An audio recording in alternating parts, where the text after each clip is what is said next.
Hi everybody, this is Agnes from Sediment, and today let's taste and experience the true difference between young wine and aged wine.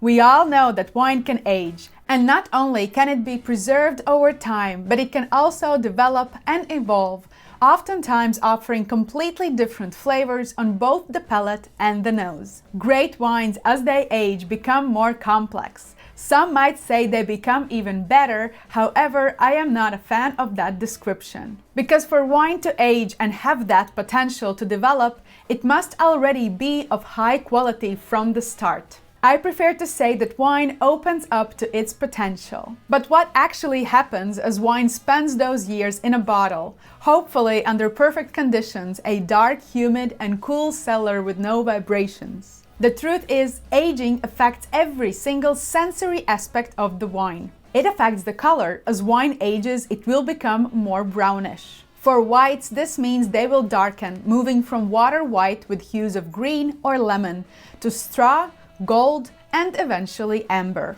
Reds typically begin with purple or blue notes, shifting to more red, and over time developing more brick and orange tones. For me, probably the most exciting change happens on the nose, as the bright, often crisp fruit starts to take on a more cooked or dried character. In all honesty, cooked fruit flavors can also appear in young wines as well, but in those cases they often lack the depth and signal climate or weather rather than age. Furthermore, it starts to show honeyed characters, dried flowers, and fresh mycelium notes. And as it reaches really old age, toasted coffee bean and toffee elements start to develop. These are what we wine geeks call tertiary aromas, and if a wine is opened at just the right moment, you get a harmonious mix of both primary characters of fresh fruit and those savory tertiary notes, creating an absolutely seductive nose. Lastly, the age also affects the palate. The nose, of course, is mirrored on the palate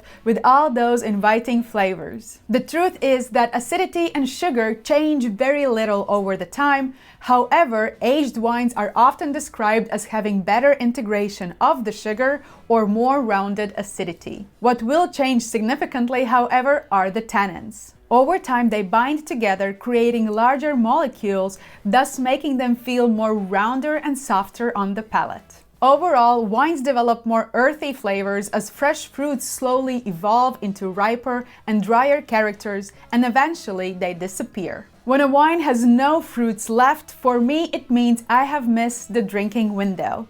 I want my wine to have fruit. Too often we taste young wine and say that this wine has aging potential of 5, 10 or even 20 years. And yet that bottle is opened and we never got to experience the magic we predicted for it. Unfortunately, we can't travel in time yet, so we can't taste the very same wine at different stages of its development. But I have prepared here the next best thing. One grape variety, one vineyard, one producer, one wine from 3 different decades. The grape I have chosen today is probably one of the greatest white grape varieties, known for being both a chameleon and yet always able to reflect its origin, Riesling. It is also one of the white grape varieties with great aging potential and probably can easily outlive many white wines and red wines. Just to clarify, these wines are from my personal cellar and I purchased each bottle myself. So let's taste this wine through 3 different stages of its life and see where it is now and where it is headed.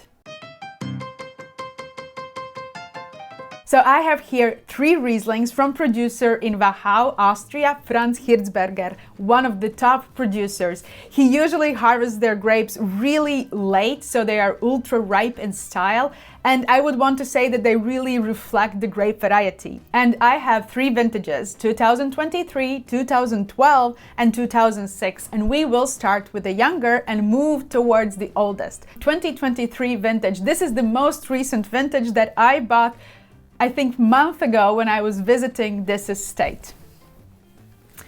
So, as mentioned in the introduction, this is the palest in color from all 3.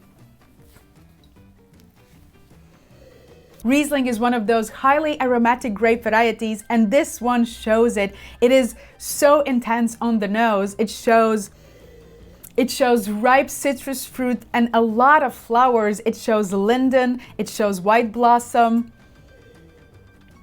orange blossom as well. It is all really ripe fruit flavors, but they are still fresh and firm. They're not crushed or cooked in any way. Let's taste it. The signature high acidity of Riesling is absolutely shining here. It is really tight, it is bright, it is mouth-watering. That kind of acidity is something that you expect from young and fresh wines. There is beautiful fruit wrapped around it, but that fruit as well, it is that crisp and still very fresh and acidic fruit. You know, like those yellow plums and fresh from the bush cranberries and raspberries. You have the sweetness of the fruit there, but there's still a lot of acidity there. And it kind of helps that wine to retain beautiful fruit-driven aftertaste. Let's move to wine number 2. Wine number 2 is coming from 2012 vintage, so this wine is 12 years old, and it is considered to be a great vintage in Austria, however challenging because of some frost events. Okay, so this wine on appearance shows much deeper color. It is medium lemon and straw.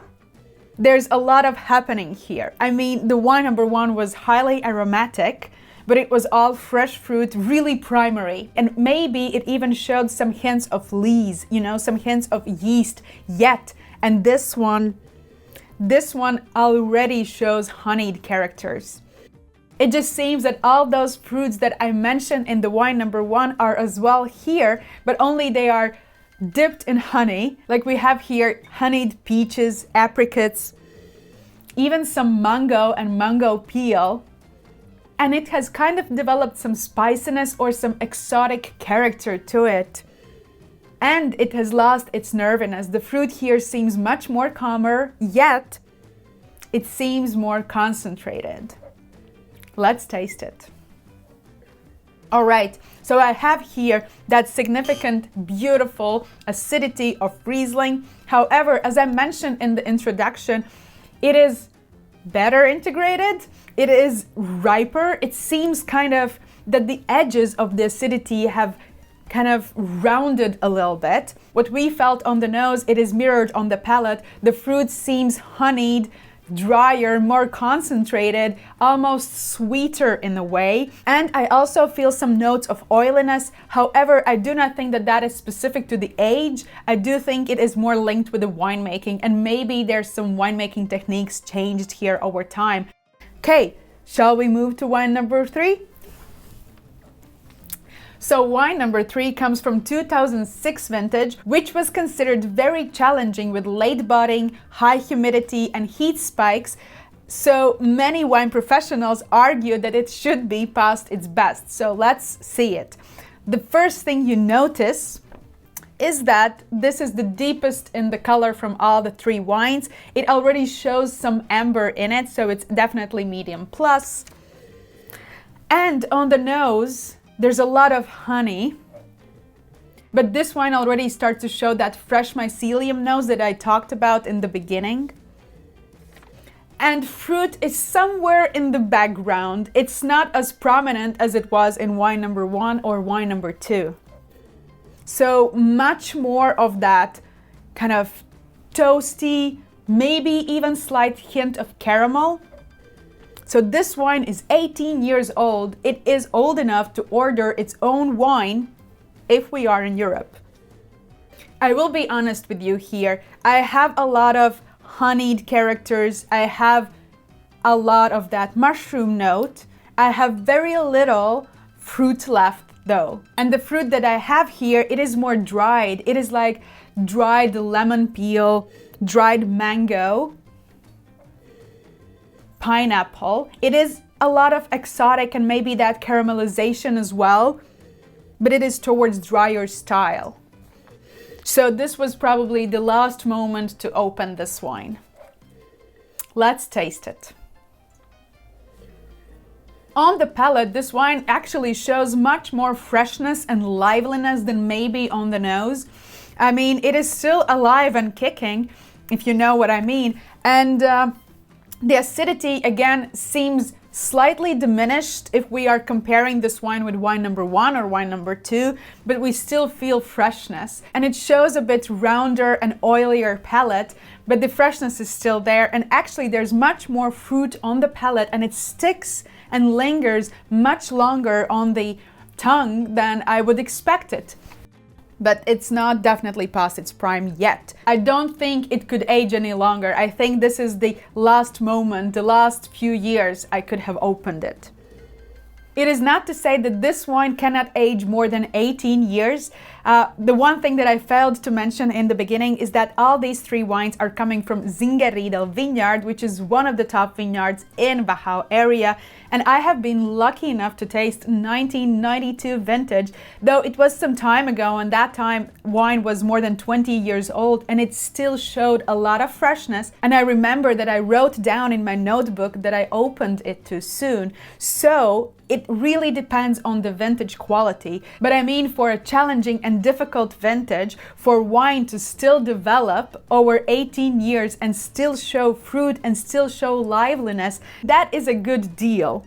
The interesting part about these 3 wines is I think that each of them will have their own wine connoisseur or someone who will love that style the most. I would prefer today probably wine number 1 and wine number 2, maybe over wine number 3, but I know many wine professionals, many sommeliers who will defend wine number 3 and they will love it in their glass. And if you ever have possibility to take part in such a vertical tasting, please do. It just offers you this beautiful trip through time, and you can see how wines speak to you through different development stages in their life. I will be honest with you guys, I really enjoyed this tasting a lot.